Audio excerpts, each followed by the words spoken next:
Many rivers and streams flow down the mountain slopes. Welcome to Cabalasan River of Baybay City, Leyte, Philippines. Today, I'm going to share to you a module on poster color painting techniques. And we'll be using this river as our source of inspiration. Our first lesson will be on how to paint rocks using poster color. Okay, the first step that we're going to do is look for a good grouping of rocks. So if you have already found your good grouping of rocks, start by sketching the rocks using a graphite pencil.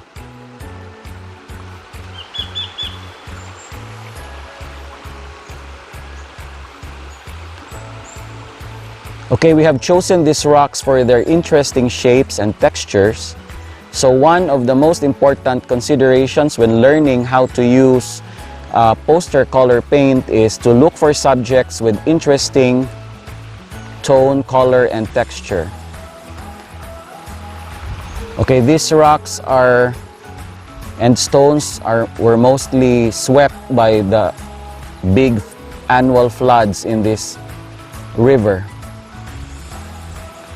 So you don't have to copy each and every rock and stone exactly, but you have to only choose what are those rocks and stones that are good in your composition.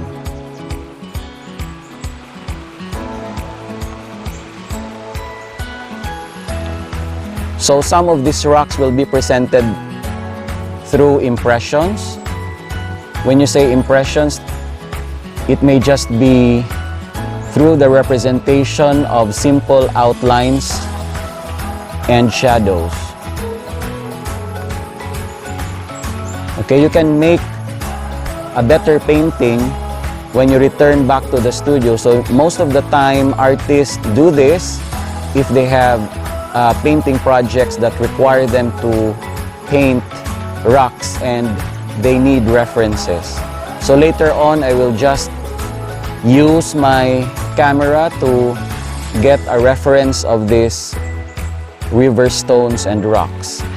Okay, so after sketching using your graphite pencil, the next step is start blocking in the color of your stones and rocks using a broad watercolor or synthetic brush.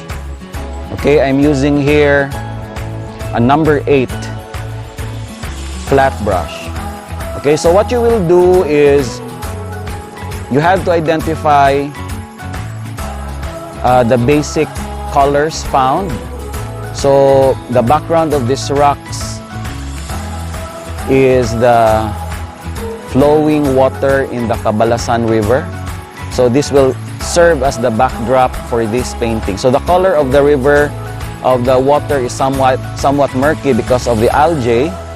So what we will mix here, a mixture of yellow, a little bit of orange, a little bit of brown, and a little bit of yellow-green. So if you noticed, when I get my colors, I didn't dilute them excessively with water. So it would be wise for you to first work on the background before moving on to the foreground. So I'm trying to paint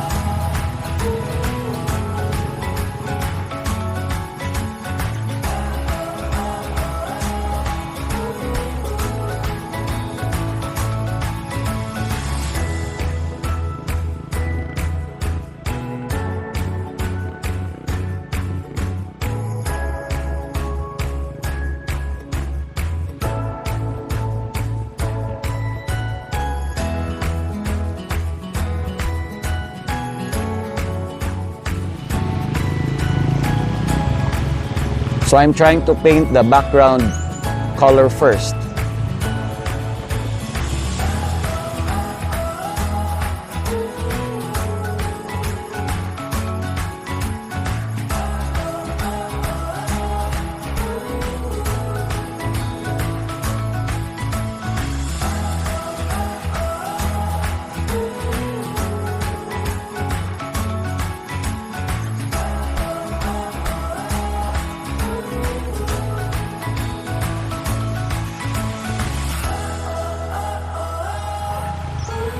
So if you noticed, I am now applying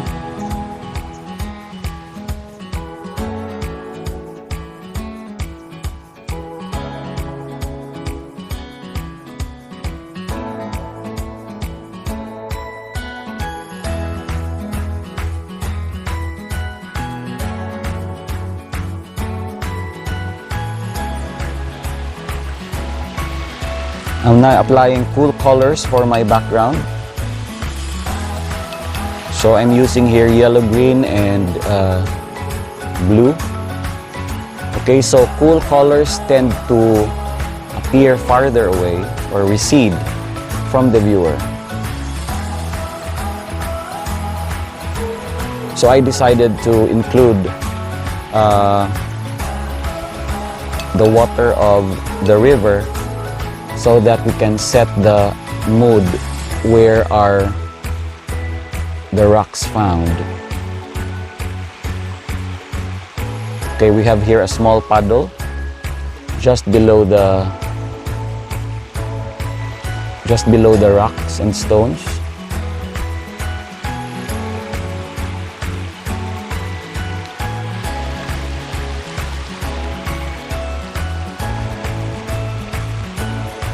So this is what we call as the blocking in stage for poster color painting. Okay, poster colors are classified as watercolors, but they are labeled as opaque watercolors. So when you say opaque watercolors, if you apply colors above a layer of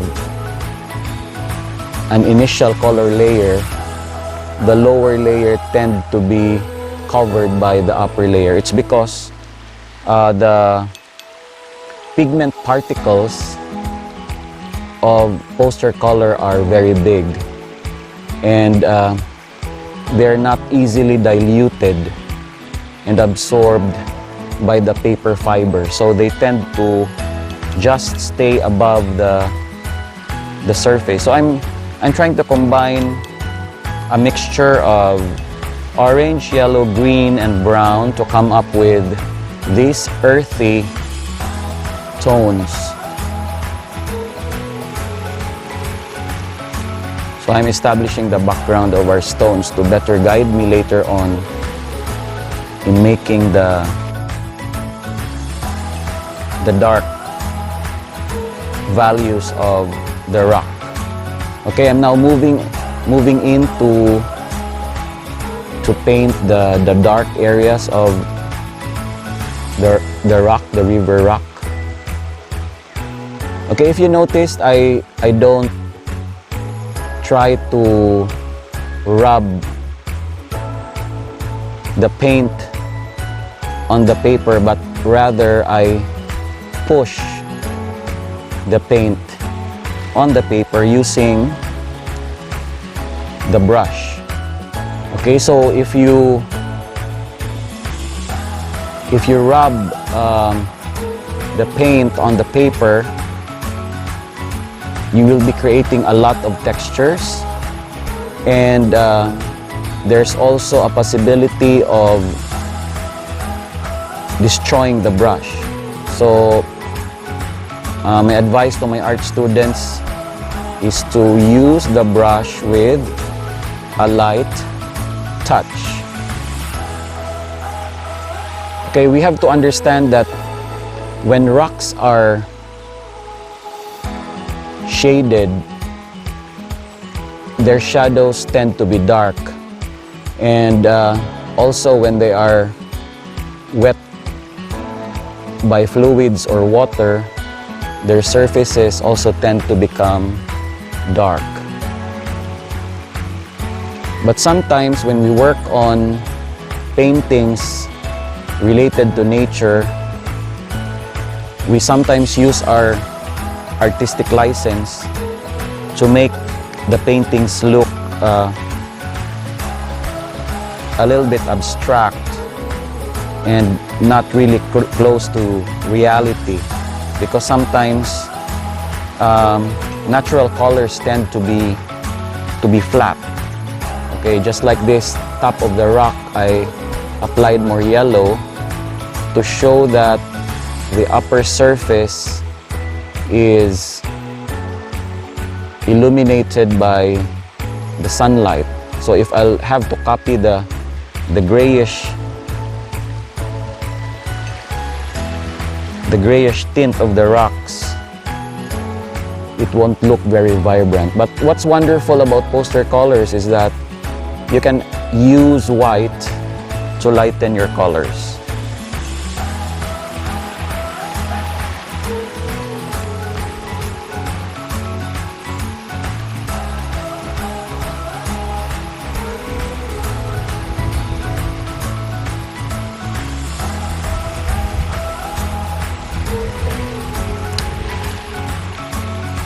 With poster colors, you have the chance to add white paint to your colors to adjust the tint. So in painting,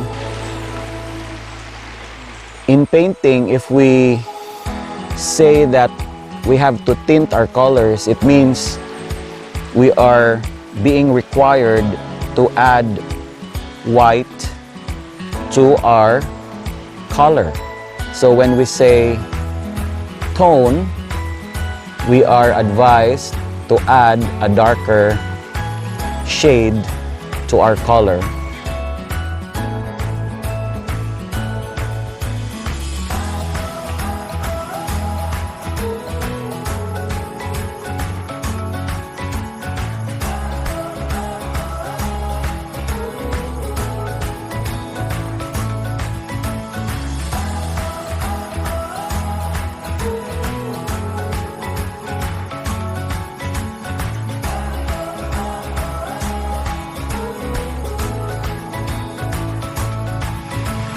Sometimes we get the sound of motorcycle engines in our location right now because this is where people cross to another barangay called Bidlinan.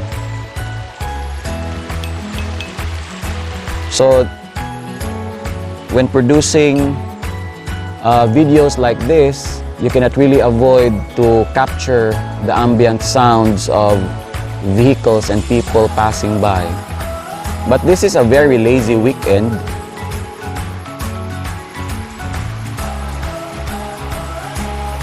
So I'm now trying to balance the tone and values that are shaded. Okay, part of the river is already shaded. That's why I'm applying this area with darker shadows. So by applying the shadows, we are trying to create the illusion of nearness, or this area appears closer to the viewer compared to those stones and rocks in the background. So this is what I call as impression. So you really have to practice your brush work. And I'm just using a single brush for this painting exercise. If you have limited number of brushes and you cannot use many sizes, all you have to do is just try to manipulate the way you hold the brush. So if you hold the brush lightly, it won't create broad impressions. You will be creating finer impressions if you use a lighter pressure.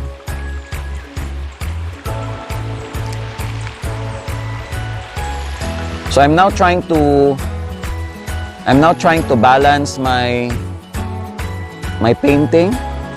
I'm adding white for the background because I would like to further lighten the flowing water. And I'm also trying to increase the darkness of the shadow of the biggest rock here in front of me. So when you paint, it's like getting in and getting out of a picture. Okay, when you say getting in, you apply your darker tones, and when you say out, you're trying to lighten some of the dark tones, and then later on go back again and darken the tones until you will achieve the kind of values and tones that you can see in front. So every now and then it is advisable for you to stop and view your artwork from a distance. The viewing distance for to judge a painting is 6 feet.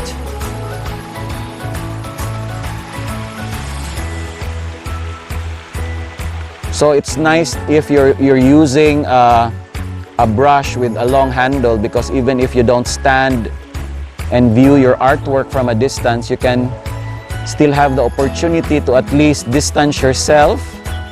And it's also advantageous to adjust the amount of water that you use on your poster color, because you will be producing a lot of textures if you try to reduce the amount of water.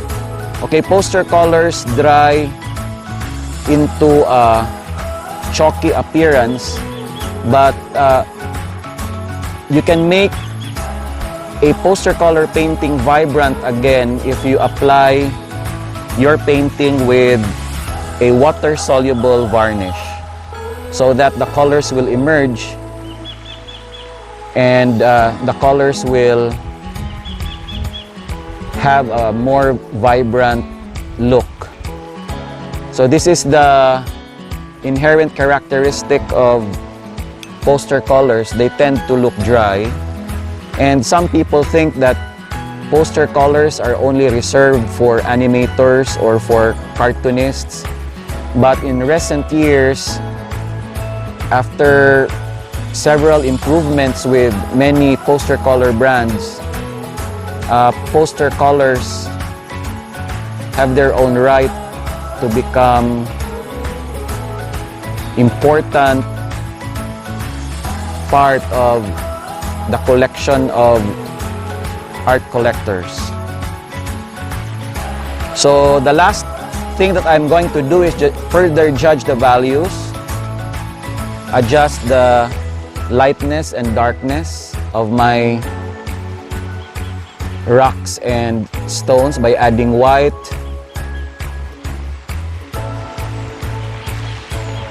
and also adding something interesting at the back, just like the flowing water at the back, by adding greenish black to illustrate the flow of water. So this is some sort of an abstract rendition of a flowing water at the back, just to give an idea to the viewer of the location of these stones, that they are found lying in a river bed. So I'm reserving the foreground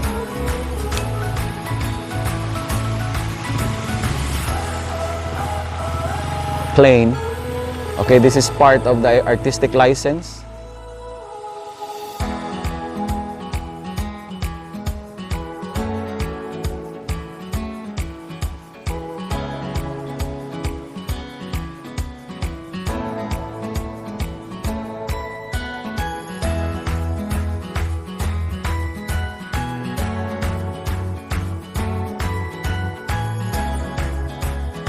Okay, so after this one, we will be moving on to another lesson, which is focused on painting the whole river scene with all those trees and water and rocks all around, so that we can integrate the principle of this lesson to lesson number 2.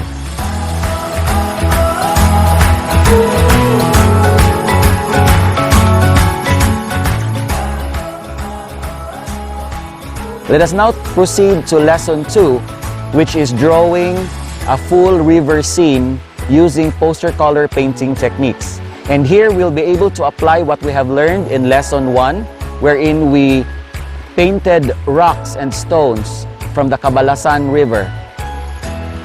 We will be working on a full color palette, and you will be able to witness the different techniques that I will show you through this demonstration. Okay, let's proceed. First step is you have to sketch the scene by first establishing your linear perspective lines. Okay, so the river is flowing to my left with an embankment here on my right. Okay, this embankment was created by a strong flood, and there is a driftwood of bamboo stuck in the riverside.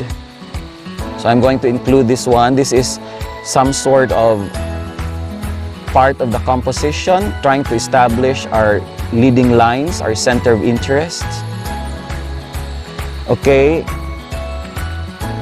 at the distance, there is a clump of grasses. So this will also add another interest to our painting. So you have to be very choosy on what elements to include in your composition. You cannot just include everything that you are looking at.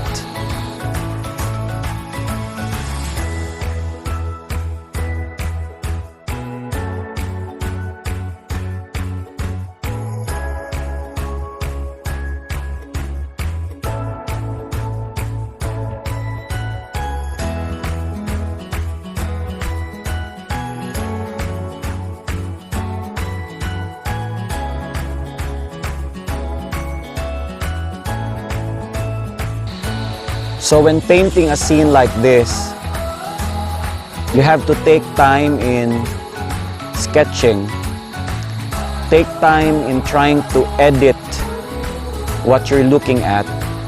And the technique here is not to think of the details, but you have to think of the big shapes in front of you. Because if you are going to think of the details immediately, you will be confused on what to capture. So for example, if I'll be very detailed, these are actually a clump or grove of trees. But I treat this grove of trees or clumps as a big mass of objects. Okay, and at the distance, there are also other clumps of trees. So I have to adjust how they are positioned in order for me to create the illusion of distance. So here I tried to lower the hill in front of me so that I can include a part of the sky area. Okay, so that I can include the clouds beyond. Because if I won't include this part, I won't be creating an effective illusion of distance. So there are rocks here in the embankment. And if I'm going to judge my values and tones, the darkest area is here, this part. So I'm going to mark this by shading with my pencil. So this is my technique actually, to know how to balance. And then on this part, there are also dark areas here. So don't worry. Anyway, these dark areas will be covered with paint later on when I'll start blocking in my shadows. So there are unnecessary elements that I don't have to include in my painting composition like extra grasses or extra trees. So as I've said a while ago, you have to think with big shapes. So this painting will be started using a big brush. So perhaps I will add big rocks and stones in the foreground to create the illusion of nearness to the viewer. Though in reality, there are no big rocks near me, but for the artistic license of coming up with something creative and engaging, then you have to adjust your composition and what appeared in the real scene. Okay, the light here in the river is gradually setting. Okay, it's already late in the afternoon when I did this. Okay, I'll start immediately using a big flat brush. Okay, what color will I use? So since I'm doing a landscape painting, I'll start with the basic color, which is yellow. So I'll try to identify all the colors that have yellow. And then after identifying the areas with yellow, I'll be working on my sky. Okay, when we do landscape painting, even using other medium, not necessarily poster color, the most common thing that we do is, for most artists, is to work on the sky area, then gradually move down to the foreground.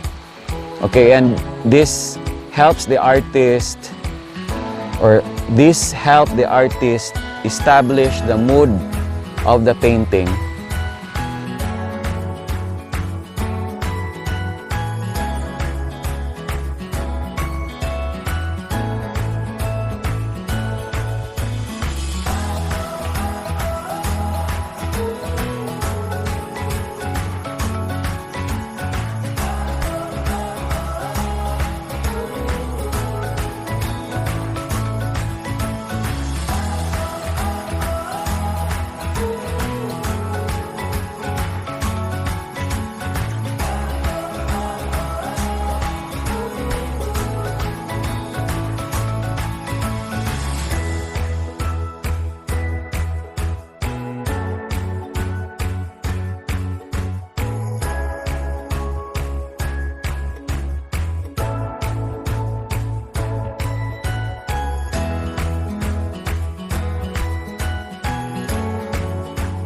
Okay, so after establishing the base color, which is yellow, I'll deal with my sky area. So I'll immediately get to apply the color blue, and I think this is cerulean blue. And I will immediately combine white, and if you noticed, I directly applied the poster color from the jar directly to the background. Okay, you can, what's nice about poster color is you can color your artwork thick. Some artists even add PVA. Do you know what's PVA? PVA is polyvinyl acetate. It's a kind of water-soluble glue. An example of that is Elmer's glue. So you can further make your poster color thick by adding PVA. But for this brand, it's okay because I'm trying to combine thinning of colors by adding water and using thick paint at the same time. So using a cool color like this cerulean blue for the background creates the illusion of distance. Most beginner painters use warm colors for their background, but if you'll ask me, how will you create the illusion of distance if you are painting a sunset scene? Okay, for the sunset scene,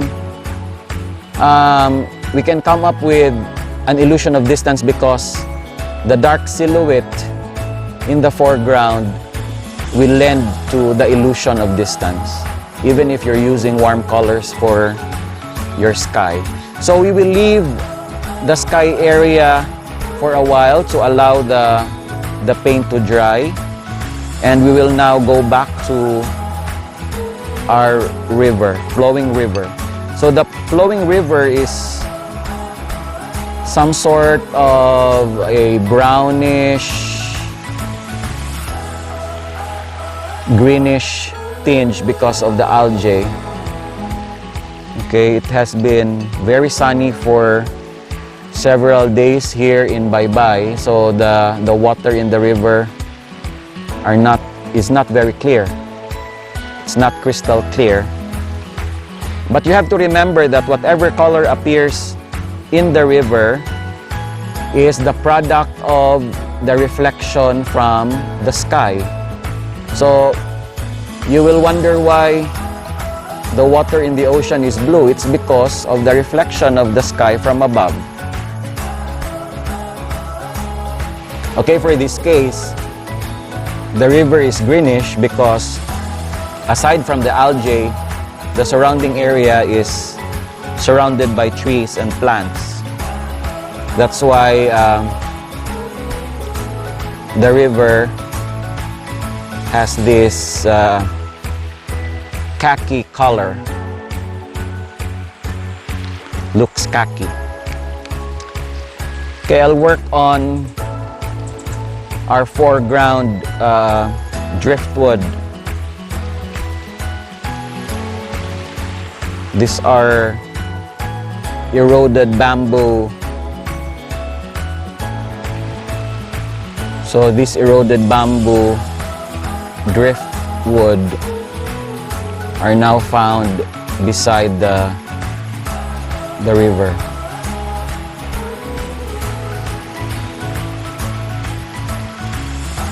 Okay, so I'll work now on the embankment. The embankment is brownish gray. So I won't be creating too much texture for the embankment, or else I won't, especially for the embankment at the distance, because I won't be creating the illusion of distance if I'll be using a lot of textures.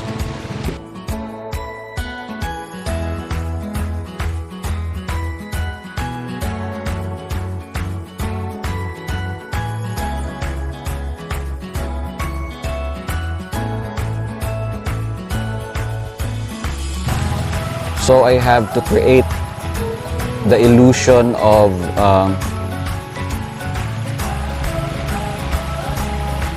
soil,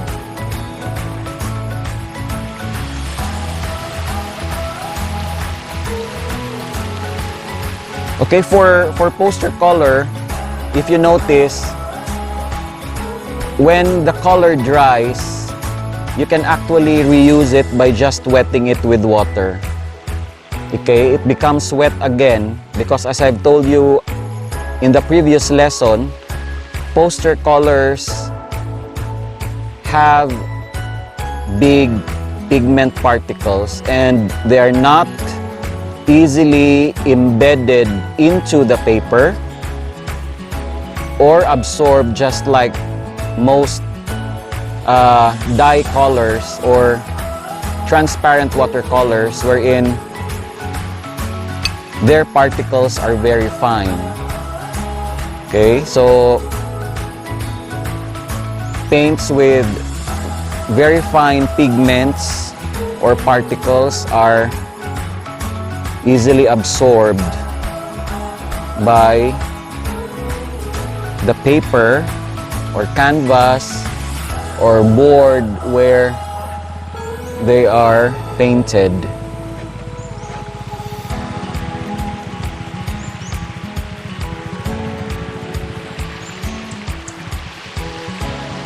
So I'm going to create the illusion of distance here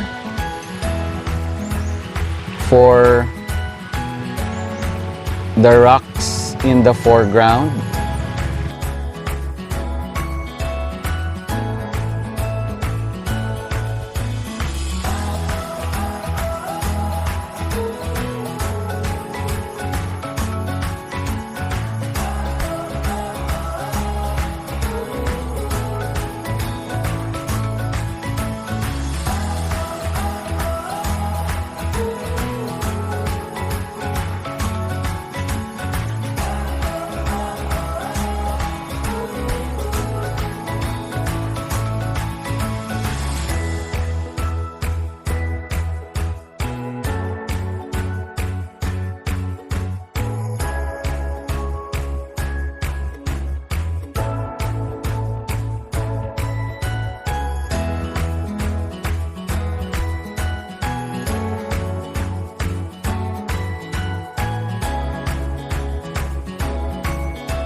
I'm now using brighter and warmer colors for the rocks in the foreground to create the illusion of closeness to the viewer.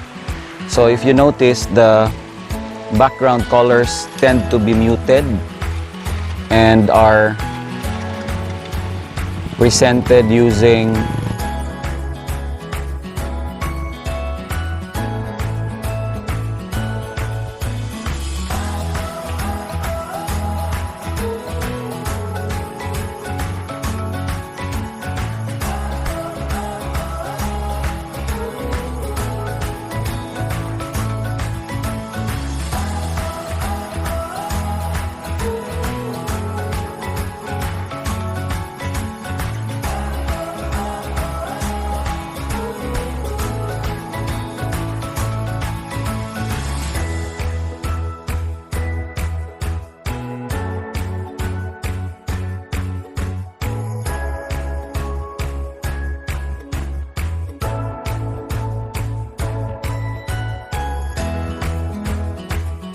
If you noticed, I used muted colors for the background.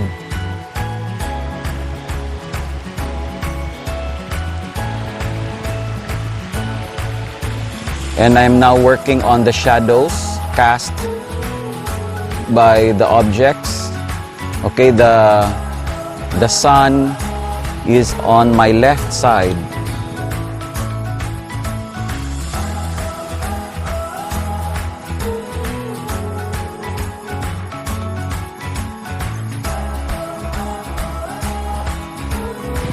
So again, we don't rub the brush on the canvas or paper, but we are pushing the color on top of the paper or canvas with the use of our brush strokes. So I'm now introducing the little islands in the middle of the river. These are actually soil and rocks left during the flood. So I'm trying to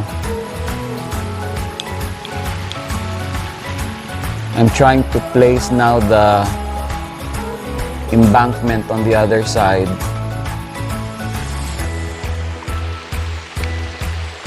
So I'm adding more white because this side is dry. So usually if the soil is dry, there is a tendency that the color of the soil becomes light. So I'll be using here yellow-green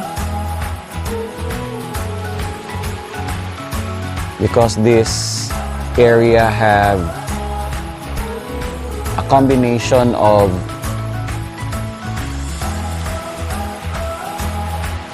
growing and dead vegetation. I'll also start introducing the grasses in the foreground to create the illusion. So I'm using the side of my brush, of my flat brush, to create texture.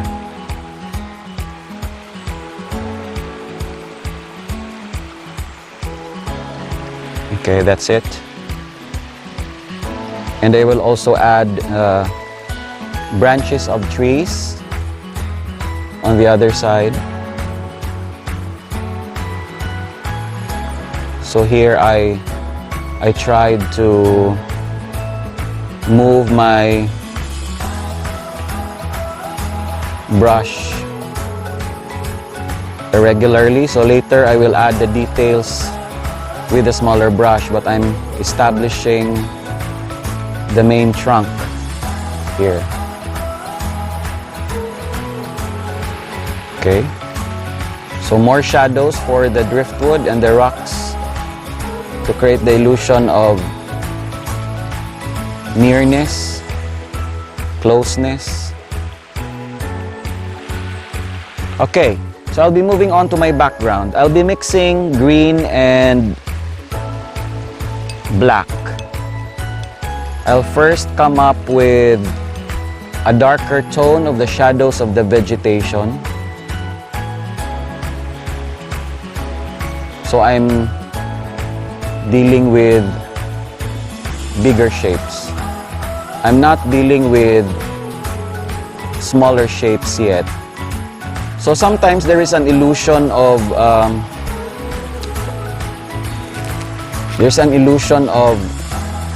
distance if you use flat colors rather than highly textured colors. Okay, flat colors tend to create the illusion of distance, just like this one. So I'll try to intensify some portions just to define the silhouette of the trees at the back. Combine them with yellow-green and yellow-green and plain yellow combinations so that we can have the illusion of trees.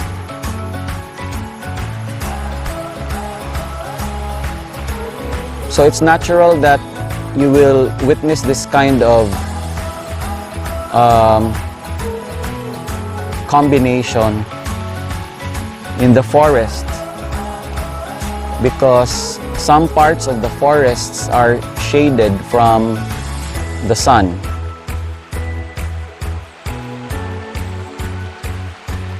So we will leave this area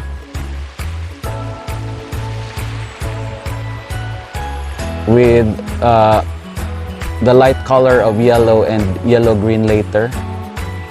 So this is now our hillside. So below these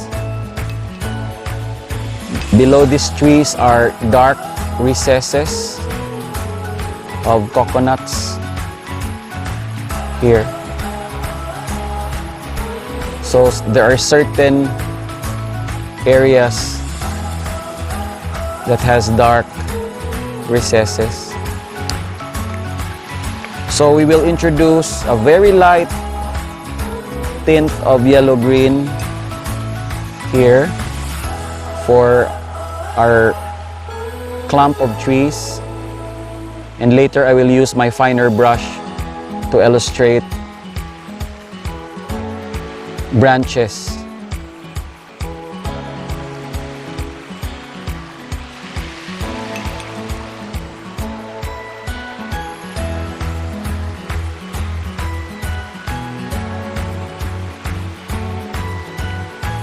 So I'm going to work on the edge of the river. Okay, the edge of the river tend to be dark because the bank is wet and some parts of the bank is already shaded. Okay, I'll be shifting to my finer brush, a rigger brush, a pointed rigger brush, so that I can illustrate, I can paint the branches of the tree. So I'm combining black and light brown here. So be careful not to over wet your paint. So I'm now introducing the trunks and branches of the trees.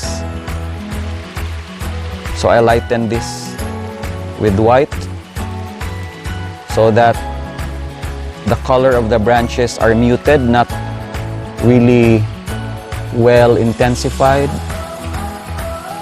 but at least it will create the illusion that there are trees there.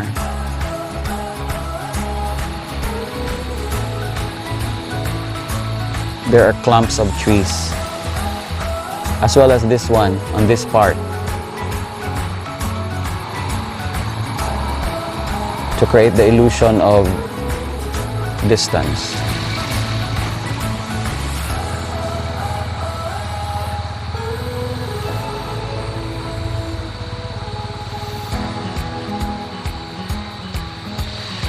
And also grasses growing beside the river.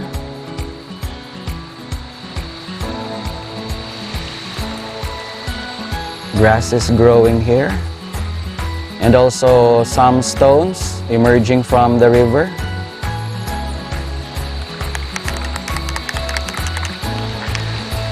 So I'll now go back to my big brush to adjust the tone of my painting. I'll now add white here to intensify the clouds and perhaps lighten the tones.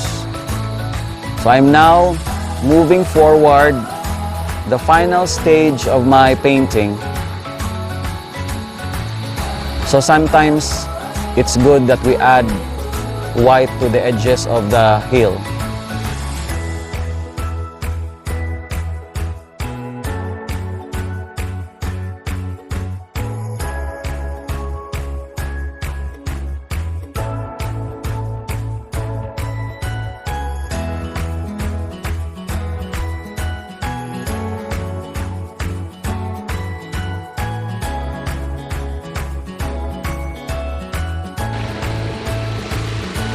A little bit of blue for the water.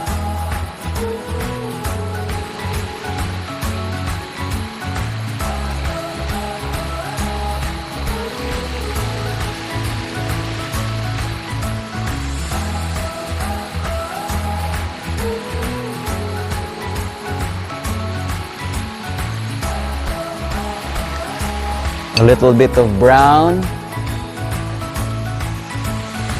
to illustrate the contour of the riverside. Add more tints of green to make it look even more vibrant, as well as the tree here in the foreground.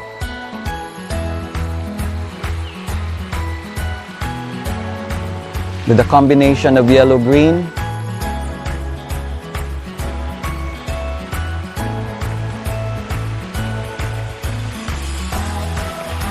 So you don't have to cover everything. The white of your paper, you don't have to cover everything, because the white areas may be able to illustrate the illusion of light streaming to the surface of the ground. So I'm going back to my fine brush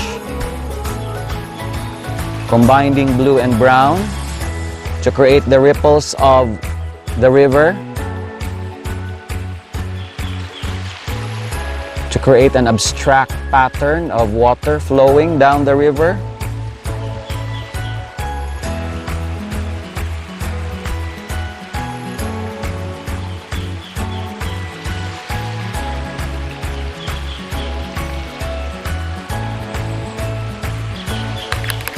And further darkening the rocks in the foreground to create the illusion of distance.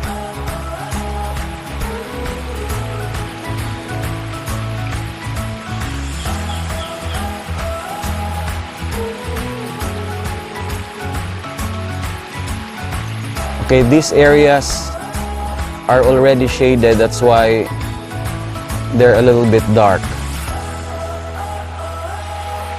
So, every now and then you have to view your work, look at your work, whether it's already balanced or not. Just don't overwork in order not to lose the freshness of your painting. And I'm now applying the final color, which is yellow, to brighten this area so that your eye will consider this as the center of interest in this painting. Okay? This painting is now complete.